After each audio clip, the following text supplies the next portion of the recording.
প্রথম হলো গিয়ে আমাদের ফ্র্যাঞ্চাইজি নিয়ে যে কথাটা আপনি বললেন, আসলে ফ্র্যাঞ্চাইজির ব্যাপারটা এখনও আমি সবসময় বলেছি 95% মতো ঠিক হয়েছে।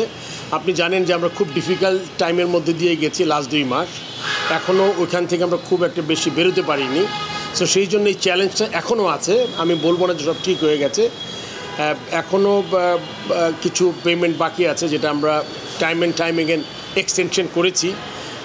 তো এটা আমরা আসলে আমাদের যেহেতু ড্রাফট 14 তারিখে, ওইটা এখন আমরা ওখানেই রেখেছি এবং ওই দিন ইনশাল্লাহ হবে। তো তার আগে আশা করি সব কিছু ঠিক হয়ে যাবে হোপফুলি।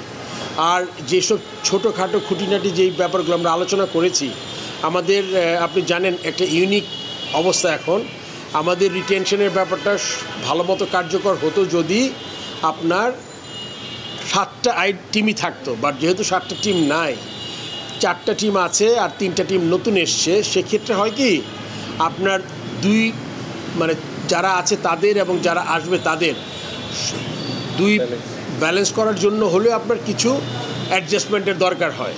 সেক্ষেত্রে আমরা একটা মোটামুটি একটা পর্যায়ে দাঁড়িয়েছি। আমরা ফ্র্যাঞ্চাইজিদের কাছ থেকে আসলে খুব বেশি সময় হয়নি ফ্র্যাঞ্চাইজি এরকম মিটিং, আমার মনে হয় এটাই প্রথম এত লম্বা সময় ধরে আমরা মিটিং করেছি এবং তাদের সুবিধা অসুবিধা আমরা জানতে চেয়েছি। এটার পিছনে উদ্দেশ্য ছিল হচ্ছে, আপনি জানেন এরা আমাদের পার্টনার, এরা কিন্তু they are doing a good job, আমাদের সাথে হ্যান্ড ইন হ্যান্ড কাজ করতে চাই। এই জন্য আমরা তাদের কথাটা শোনাটা খুব জরুরি মনে করেছি এবং তাদের ফিডব্যাকটা চেয়েছি।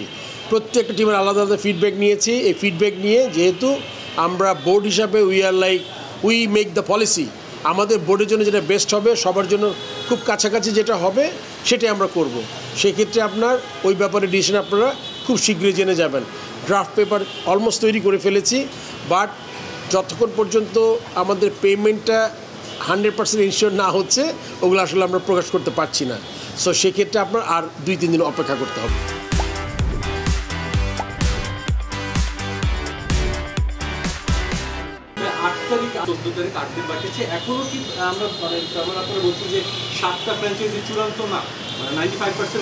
জি, এখনও ওখানেই আছি, কেননা আমি তখনই চূড়ান্ত বলতে পারবো যখন সবার অ্যাটলিস্ট ফ্র্যাঞ্চাইজি ফিজটা পেয়ে যাব।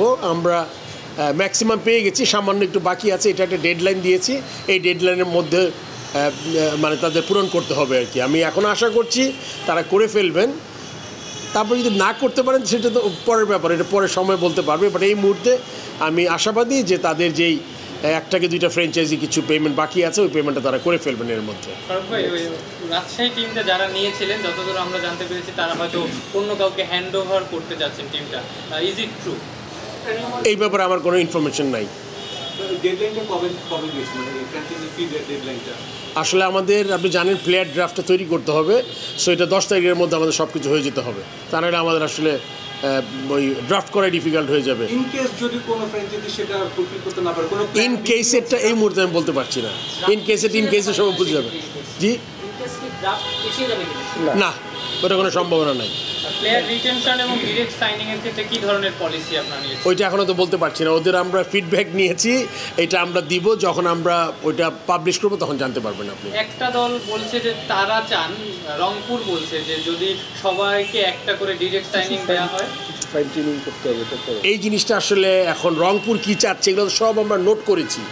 রংপুর, বরিশাল, সিলেট, ঢাকা সবার ইনফরমেশনগুলো নিয়েছি। কিন্তু আপনার বুঝতে হবে, আপনার সবার এদের তো পার্টিকুলার দলের হিসাব, তাদের নিজেদেররা তারা ম্যাক্সিমাম চাবে তাদের সুবিধা মতো। কিন্তু আমরা বোর্ড হিসাবে কি চাই, এবং আমাদের যেহেতু আমরা নিয়ন্ত্রক সংস্থা বলবো না, বাট আমরা যেহেতু সব কিছু ঠিক করি, সেই জন্য আমাদের ডিসিশন, ফাইনাল ডিসিশন নিতে হবে।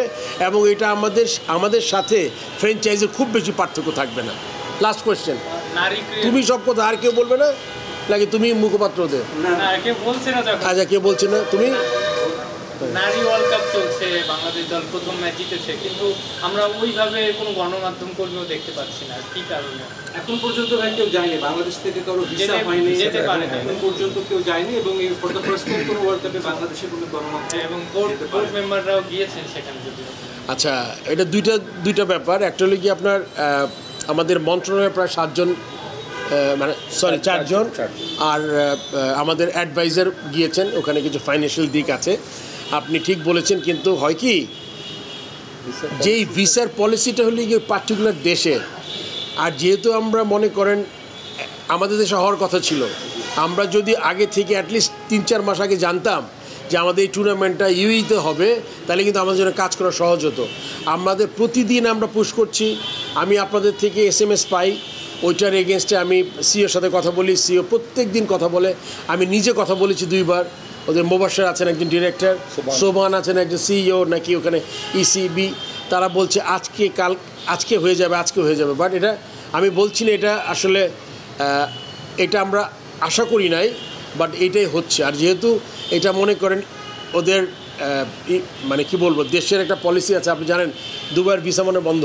যেটা চ্যালেঞ্জটা হচ্ছে যে জেনারেল স্পেক্টেটর সার্কুলেশন।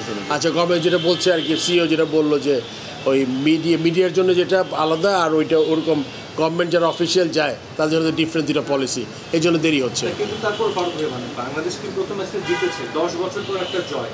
আমরা টিভিতে খেলা দেখেছি, খেলা দেখে রিপোর্ট দিচ্ছি, বাট তারপর আমি তো আগেই স্বীকার করে নিয়েছি যে এটা যদি আরেকটু হতো, কারণ আমাদের মতো জার্নালিস্ট খুব বেশি দেশে কিন্তু যায় না। এত আমরা ক্রিকেট পাগল জাতি প্লাস জার্নালিস্ট আমাদের এত ব্যাক করে সবসময় দেশে বিদেশে, এটা আসলে এটা আমাদের জন্য একটু বলবো যে এটা আমাদের খুব একটা মানে এরকম আশা করিনি আর কি। সো আমি আশা করবো যদি আজকে কালকের মধ্যে পেয়ে যায়, অ্যাটলিস্ট নেক্সট দিনের ম্যাচ যদি কভার করতে পারে তাহলে আমি খুব খুশি হব।